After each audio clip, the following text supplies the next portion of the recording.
Nzambe na nkembo, Nzambe na nguya. Alléluia.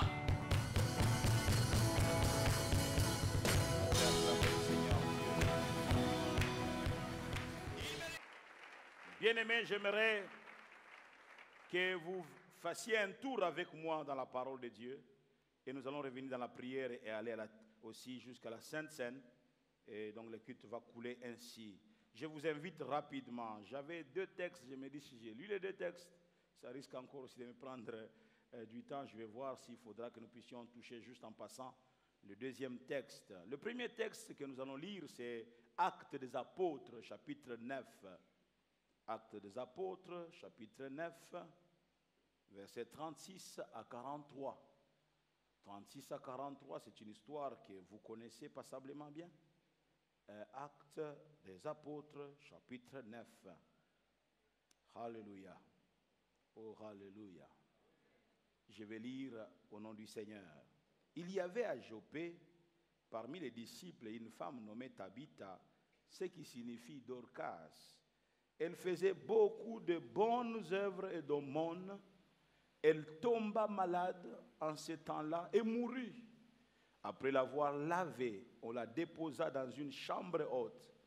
Comme Lyde est près de Joppé, les disciples ayant appris que Pierre s'y trouvait, envoyèrent 2 hommes vers lui pour le prier de venir chez eux sans tarder. Pierre se leva et partit avec ses hommes. Lorsqu'il fut arrivé, on les conduisit, retenez, on les conduisit dans la chambre haute. Toutes les veuves l'entourèrent en pleurant et lui montrèrent les tuniques et les vêtements que faisait Dorcas pendant qu'elle était avec elle. Pierre fit sortir tout le monde, se mit à genoux et pria. Puis, se tourna vers le corps, il dit, « Tabitha, lève-toi. » Elle ouvrit les yeux et ayant vu Pierre, elle s'assit. Il lui donna la main et la fit lever. Il appela ensuite les saints et les veuves et la leur présenta vivante. Oh, alléluia. Vous avez amené dans cette chambre haute un cadavre, mais voici cette femme qui est précieuse pour vous et vivante. Cela fut connu de tout Joppé, et beaucoup crurent au Seigneur. Pierre demeura quelque temps à Joppé, chez un corroyeur nommé Simon. Quelqu'un dit Amen. Et nous acclamons la parole du Seigneur. Le 2e texte que nous n'allons pas lire, je pourrais peut-être toucher en passant, c'est 1 Roi, chapitre 17, verset 17 jusqu'au verset 24. Et cette histoire nous parle d'Élie dans la maison de cette femme de distinction qu'il accueillait, chez elle, lorsqu'il passait par là, et qui lui faisait à manger. Et plus tard, elle s'est dit, ça ne suffit pas de l'accueillir juste pour qu'il ait à manger. Pourquoi ne pas intéresser mon mari pour que nous puissions lui créer un cadre, quand chaque fois qu'il vient ici, il puisse s'y retirer. Et ils ont construit pour l'homme de Dieu une chambre haute. Et ils y ont mis une table, un lit, une table et une chaise et une lampe. Un lit pour se reposer, mais une table pour avoir avec la lampe pour avoir les regards dans la loi parfaite, dans la parole de Dieu et avoir un temps de prière. Alléluia. Elle est stratège, cette femme. Et il dit, nous ne voulons pas laisser passer la grâce comme ça.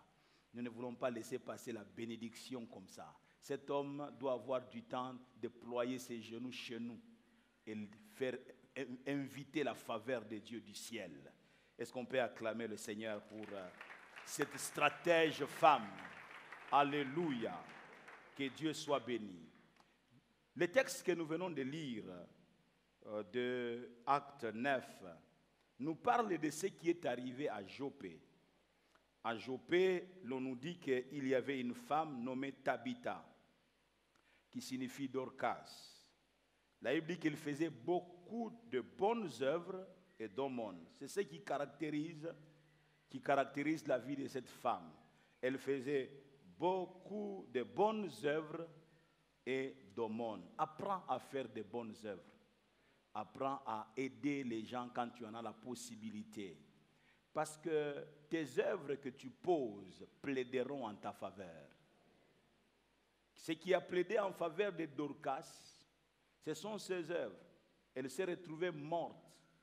Le veuve qui bénéficiait de tout ce qu'elle faisait, elle était en train de coudre des articles, elle faisait venir des marchandises, elle les prêtait, elle les donnait à ses veuves, elles allaient vendre, elles se retrouvaient pour s'occuper de leurs enfants, amener la nourriture dans leur maison, scolariser leurs enfants. Elles se sont retrouvées maintenant avec un cadavre. Ce n'est plus Dorcas qui nous a toujours soutenus. Dorcas est partie. Regardez comment elles vont faire. Elles vont laver les cadavres de Dorcas. Et au lieu de préparer l'enterrement, elles vont prendre les cadavres de Dorcas et vont l'amener dans la chambre haute. Bien aimé, dans la chambre haute, ce n'est pas un lieu de deuil. La chambre haute n'est pas un lieu de matanga. La chambre haute n'est pas faite pour ça. La chambre haute, ce n'est pas un lieu de mort. La chambre haute est un lieu de vie. J'ai pensé que je parlais à quelqu'un. Mais qu'est-ce qui inspire ces femmes pour pouvoir amener le corps de Dorcas dans la chambre haute? Elle veut se dire quoi? Elle se dit certainement, je m'imagine, mais Dorcas des gens inutiles sont là, ils sont en bonne santé. Dorcas qui nous est utile, Dorcas qui fait des choses pour que nous puissions nous retrouver, que la cité puisse vivre. C'est Dorcas qui doit partir. Il dit non, les autres peuvent partir, mais pas Dorcas. Oh, amen, amen. Elles ont la foi, c'est une démonstration de foi. Elles vont prendre les cadavres de Dorcas et l'amener dans la chambre haute. La chambre haute est un lieu de rendez-vous. La chambre haute est un lieu de rencontre. La chambre haute est un lieu où Dieu est présent et attend les prières qui viennent, les gens qui viennent prier, chercher à sa face, crier à lui. Et le psalmiste de dire que lorsque le juste crie, l'Éternel entend. Et ils vont placer les cadavres de cette femme dans la chambre haute et ils apprennent que à côté de la ville, à côté à Lyde, Lyde est voisine de Jopé, à Lyde, Pierre est là. Oh, amen, amen. Ils vont aller envoyer une délégation que Pierre ne tergiverse même pas. Dès que vous lui direz qu'il se lève avec vous et qu'il vienne, Pierre est arrivé et il apprend qu'il y a un problème. Dorcas est morte. Et les veuves ont pris presque Pierre en otage. Elles l'ont entouré avec des symboles, des activités de Dorcas, qui avec un habit, qui avec une nappe, qui avec ceci, en disant que tu vois ces choses, moi mes enfants sont maintenant même à l'université, c'est à cause de Dorcas. Pierre, Dorcas doit revenir à la vie, parce que si Dorcas ne revient pas à la vie, nous nous posons la question, nous nous demandons qu'est-ce que nous devenons. Pierre, Dorcas doit revenir à la vie. Cette femme ne mérite pas ce sort-là. Cette femme mérite mieux que cela. Oh, alléluia. Pierre dit, ok, tout le monde reste dehors. Pierre entre dans la chambre haute. Il connaît l'activité de la chambre haute. Il sait ce qui se passe dans la chambre haute. La toute première expérience que Pierre, en dehors des expériences faites avec Jésus, la toute première expérience que Pierre a connue avec les autres, c'est qu'ils étaient en train de prier, Seigneur, tu as fait la promesse que tu ne nous laisseras pas orphelins, mais que tu nous enverras le Saint-Esprit. Seigneur, envoie le Saint-Esprit. Envoie le Saint-Esprit. Pendant 10 jours, ils étaient là, position couchée, à genoux, position debout, marchant à 4 pattes, criant à Dieu. Seigneur, tu as fait la promesse. Et le jour de la Pentecôte, la Bible dit que tout à coup, bien aimé, quand tu pries, tu provoques le tout à coup du ciel. tout à coup vient du ciel un vent comme un bruit impétueux. Il y a eu des flammes qui sont venues. Les Bibles disent qu'ils ont été tous saisis par le Saint-Esprit dans la chambre haute. La prière attire l'invisible. La prière provoque l'extraordinaire. Je pensais que je parlais à quelqu'un. Prie, frère, prie, sœur. On peut se moquer de toi. Tu ne fais que prier. Tu ne fais que prier. Oui, je ne fais que prier. Mais il y a un jour où vous verrez le résultat de ma prière. Oh, alléluia. Il y a un jour où vous verrez le résultat de ma prière. Pierre, sachant ce qui se passe dans la chambre haute. Alléluia. Il y a un Dieu invisible dans la chambre haute. Alléluia. Je disais qu'il y a un Dieu invisible dans la chambre haute. Le Dieu qui a dit, approchez-vous de Dieu et il s'approchera de vous. Vous savez, chaque fois que vous faites un pas vers Dieu, Dieu fait aussi un pas vers vous. Parce, ancien Ngilima, tu peux te tenir du côté de ce micro-là? Alléluia. Ngilima est Dieu. Non, il n'est pas Dieu. Est-ce que Ngilima peut devenir notre Dieu? Non, mais c'est juste pour illustrer. Voici Kali qui est en train de prier. Kali fait un pas vers Dieu et Dieu aussi fait un pas vers Kali. C'est ce que ma Bible me dit. Quand je fais un autre pas vers Dieu, Dieu fait aussi un pas vers moi. Approchez-vous de Dieu et il s'approchera de vous. Oh, bien-aimés dans le Seigneur. Et ensemble, puis quand vous vous approchez, vous vous rencontrez quelque part. Vous vous rencontrez quelque part. Et Dieu commence à essuyer tes larmes. Et Dieu commence à te dire non, sois fort, je suis avec toi. Tu sais que je ne t'ai jamais abandonné. Même lorsque tu te sens seul, tu n'es pas seul. Moi, je suis avec toi. Rassure-toi que je suis avec toi. Tu sais, ils peuvent te faire la guerre, mais ils ne te vaincront pas. Car je suis avec toi. Il y a des moments où tu sentiras, tu auras des sensations que je suis là. Mais il y a des temps où tu n'auras pas de sensations. Mais ce n'est pas parce que tu n'as pas de sensations que je suis là, que je ne suis pas là. Je suis toujours là avec toi. Je parle à quelqu'un? Oh, alléluia. Approchons-nous de Dieu et il s'approchera de nous. Bien aimé, la prière nous permet de nous rapprocher de Dieu. Alors, Pierre était là. La Bible dit qu'il s'est mis à genoux. Il pria le Seigneur. Qu'est-ce qu'il a dit? On ne dit rien. On ne parle pas de ce qu'il a dit. Certainement, il dit, Seigneur, tu as vu les rapports qui m'ont été faits par ces femmes. Seigneur, tu as vu comme les bienfaits qu'on a dit de cette femme. S'il te plaît, Seigneur, interviens. Ramène cette femme à la vie. Et quand il se lève, il va vers les cadavres de Tabitha et il crie, Tabitha, il l'appelle, lève-toi. Oh, amen. Comment peux-tu dire lève-toi? Dormait-elle? Elle est morte. Oui. Nzamba benga liwana kombo apongi. Tu sais, quelque chose peut paraître morte en toi, en réalité elle n'est pas morte. Dieu a le pouvoir de ramener cela à la vie. Je ne saurais pas rester longtemps là-dessus. Je voulais simplement dire d'abord que la chambre haute vous surprendra. Elle vous surprendra toujours. La chambre haute est un lieu d'échange, un lieu de transfert, où Dieu récupère tes faiblesses et te donne sa force. Où Dieu récupère ta maladie et te donne la guérison. Où Dieu récupère ta mort et te donne la vie. La chambre haute est un lieu de transformation, mes amis.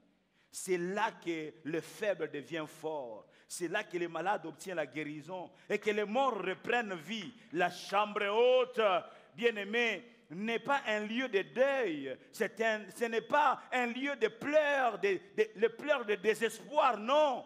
Mais plutôt un lieu de prière. Des prières qui transforment, des prières transformatrices. La chambre haute est un lieu de prière. Ceux qui ont donné leur cœur à Jésus-Christ, qui l'ont reçu comme sauveur, eux, Seigneur, comprennent l'importance de la prière. Dans 1 Roi 17, verset 19, la Bible dit, Élie dit à la femme, parce que l'enfant de la femme qu'il accueillait là, l'enfant est mort. Et Élie dit, donne-moi ton fils. Autrement dit, donne-moi ton cadavre. Moi, je connais la bonne adresse.